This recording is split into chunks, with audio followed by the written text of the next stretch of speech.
Wih, Cok tengok. Apaan juga? Masa kalian nggak tahu?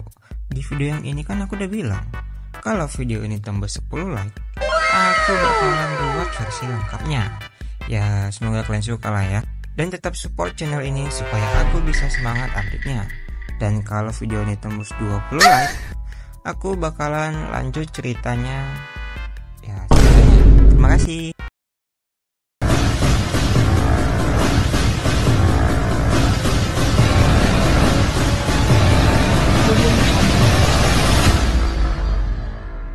Di atas ranjang yang mewah, terlihat seorang raja yang terbaring lemah.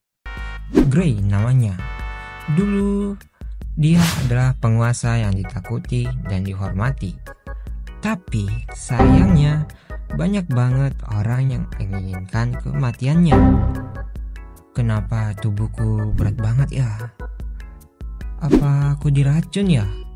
Grey berusaha berpikir, nyari petunjuk, tapi otaknya makin kabur.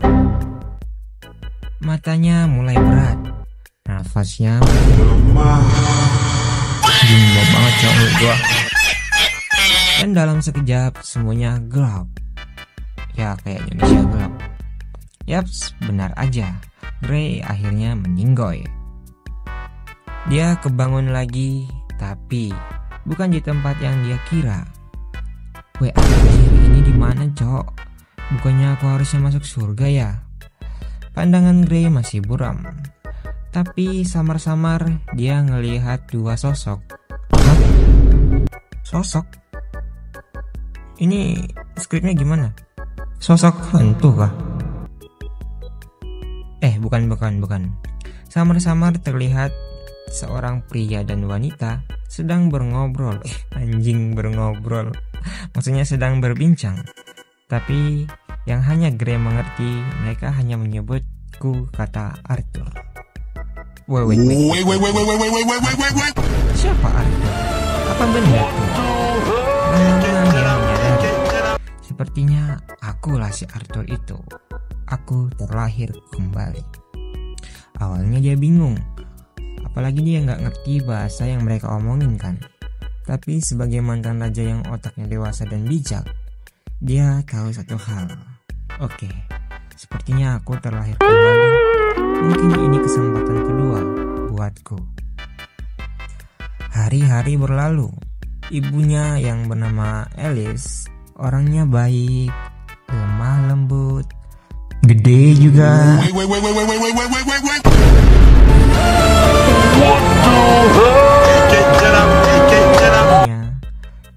Galak banget anjir, kayak ibu-ibu komplek. Bapaknya bisa dibilang gak guna anjir. Masa bisa-bisanya yang memegang kendali keluarga itu istrinya? Jadi bapaknya ngapain anjir? Lanjut ke cerita. Arthur menjalani hidup layaknya bayi biasa. Tidur, makan, berak. Tidur, makan, berak lagi. Kayak gua anjir. Tapi ya beda dari bayi biasanya, otaknya masihlah otak orang dewasa. Sampai suatu hari ibunya ngajak dia ke pasar. Di sana rame banget. Ada orang yang jualan, ada orang yang bawa pedang juga, ada yang pakai jubah keren. Arthur ngelihat semua ini sambil berpikir, wah, dunia ini beda banget sama dunia lama yang aku tinggalin dulu. Sepertinya di dunia ini seperti kerajaan medieval. Tunggu. Gua ganti lagu dulu.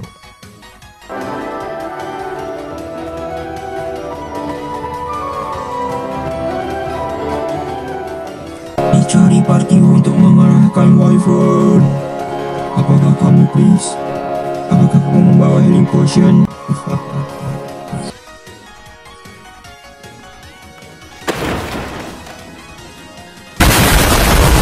Kembali ke top. Waktu berganti di mana Arthur sudah mulai bisa merangkak. Arthur pun berjalan lurus sehingga sampai pada sebuah cermin.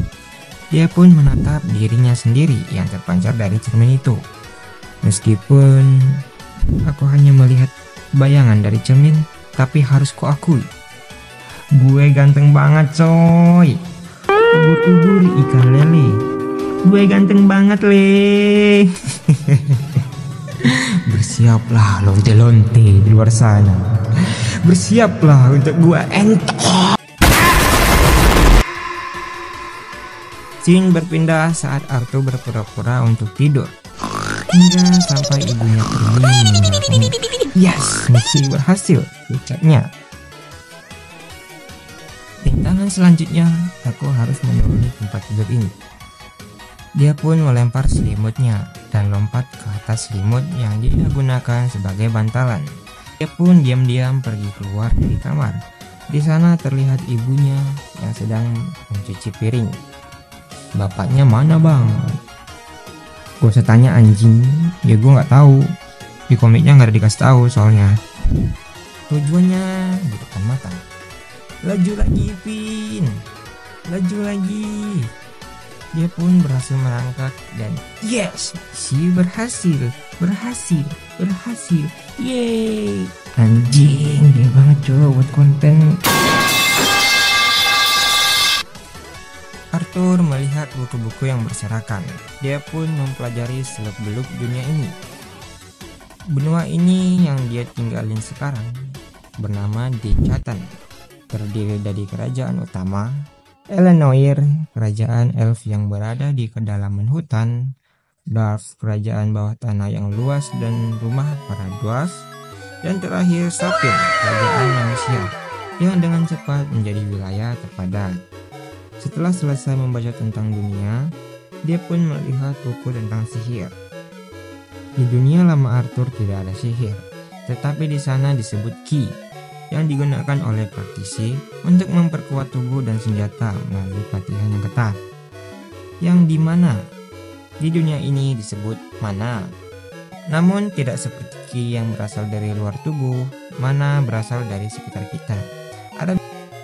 Ada dua metode yang paling umum, yaitu augmentasi dan sihir.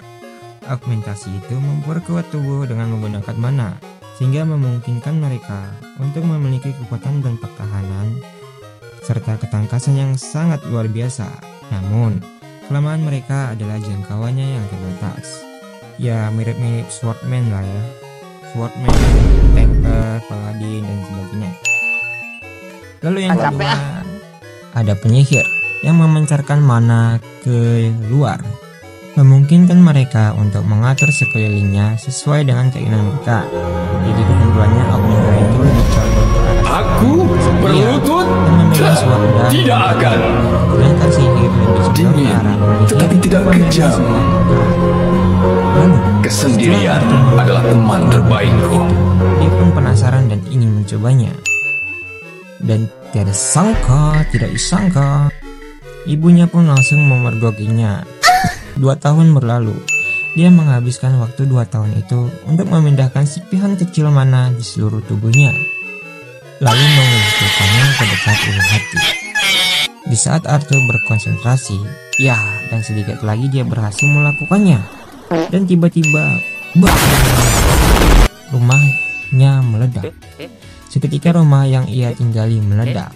Terdengar suara ledakan. Ayahnya lalu melindungi ibunya dari ledakan itu.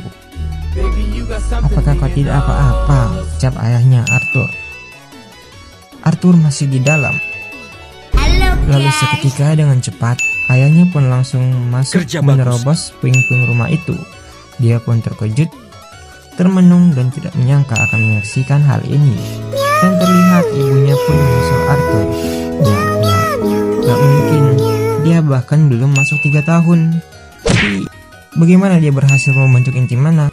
Yang mana itu mustahil dilakukan oleh umur anak usia 3 tahun. Dan bahkan jenius sekalipun, itu hanya bisa dilakukan di umur-umur remaja. Wow, aku merasa hebat, ucap Arthur. Jadi gini rasanya ketika sudah mempunyai inti mana. Bahkan pepohonan pun terlihat lebih hijau. Hah? Pohon? Tunggu sebentar. Bukannya aku tadi berada di dalam rumah? Apa yang terjadi? Apakah kita diserang? Yah, siapa yang menyerang rumah seorang raja? Kau sendiri goblok. Beberapa bulan kemudian, terlihat Arthur diajari menulis dan membaca oleh ibunya. Lalu dia juga diajarin manipulasi mana tingkat dasar oleh ayahnya. Kayaknya Dia juga disuruh melatih tubuh-tubuh dasarnya. Dan pada ulang tahun yang ketiga, dia diberi pedang kayu oleh ayahnya. Mereka pun sparring di halaman rumah. Sekarang ingatlah ini Arthur. Aturlah mana seiring nafasmu, ucap ayah Arthur. Mereka pun bertukar serangan, dan tentu saja ayahnya dengan mudah menangkis semua serangan dari bocah umur 3 tahun. Ayolah, masa cuman ini yang kau punya, ucap ayah Arthur. Kesal mendengarnya, Arthur pun berkonsentrasi, lalu menyerang ayahnya dengan pedang kayu yang diselimuti oleh sedikit mana, dan berhasil memotong ranting kayu yang digunakan oleh ayahnya. Scene berlanjut. Arthur berkonsentrasi membentuk inti mana. Di dunia ini kekuatan ditentukan oleh warna inti mana, yang dimana inti mana dimulai dari warna hitam, merah, oranye, kuning, silver, dan putih.